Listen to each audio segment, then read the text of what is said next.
സായാഹ്ന OP നിർത്തിയതടക്കമുള്ള വിവിധ വിഷയങ്ങളിൽ പ്രതിഷേധിച്ച് എടപ്പാൾ ഗവൺമെന്റ് കുടുംബാരോഗ്യ കേന്ദ്രത്തിനു മുന്നിൽ UDF ധർണാ സമരം നടത്തി. കോൺഗ്രസ് ബ്ലോക്ക് പ്രസിഡന്റ് ചുള്ളിയിൽ രവീന്ദ്രൻ സമരം ഉദ്ഘാടനം ചെയ്തു.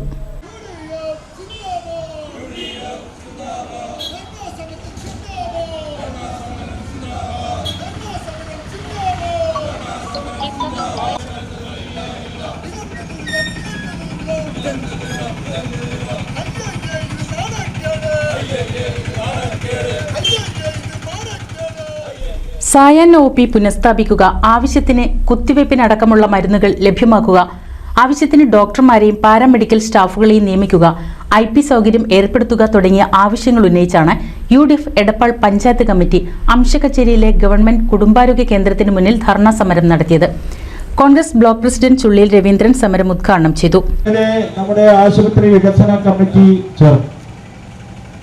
അവിടെ പറയാനുണ്ടായിരുന്നത് മെഡിക്കൽ ഓഫീസർക്കായാലും ലാബ് ടെക്നീഷ്യനായാലും അതുപോലെ മറ്റുള്ളവർക്കുമൊക്കെ പറയാനുണ്ടായിരുന്ന കാര്യം ആശുപത്രിയിലെ ഡോക്ടർമാരുടെ കുറവ് തന്നെയാണ്.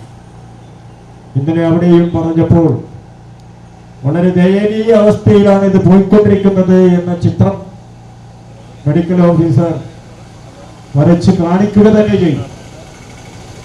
അപ്പോൾ നമ്മള് അതേക്കുറിച്ച് അന്വേഷിച്ചപ്പോൾ നമ്മുടെ രോഗികളിൽ നിന്ന് പിരിക്കുന്ന പണം, ആ പണത്തിൽ നിന്ന് 60% മാത്രമേ ഉപയോഗിക്കാൻ ഒറ്റത്തവണ ഉപയോഗിക്കാൻ കഴിയൂ എന്നും 40% അവിടെ നിലനിൽക്കണം എന്നതാണ് സർക്കാർ ഉത്തരവ്.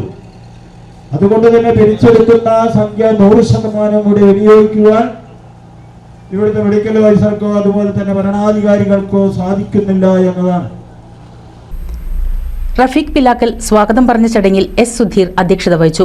KT ബാവ, KV നാരായണൻ, ഹാരിസ് തൊഴുത്തുങ്ങൽ, EP വേലായുധൻ, ജനതാ മനോഹരൻ, KP സിന്ധു, മുഹമ്മദ് കുട്ടി, KP Achuthan, Kannan Nambiar, CM Ramanunni, KV ബാവ തുടങ്ങിയവർ സംസാരിച്ചു. NCV news Edappal. കേരളത്തിലെ number 1 broadband cable TV network കമ്പനിയായ കേരള വിഷൻ ഇന്ന് ഇന്ത്യയിലെ ആദ്യ 10 ബ്രോഡ്ബാൻഡ് കേബിൾ TV സേവനദാതാക്കളുടെ പട്ടികയിൽ ഇടം നേടിയിരിക്കുന്നു. വിഷൻ സക്സസ്, ആഘോഷിക്കാം ഈ അഭിമാന നേട്ടം.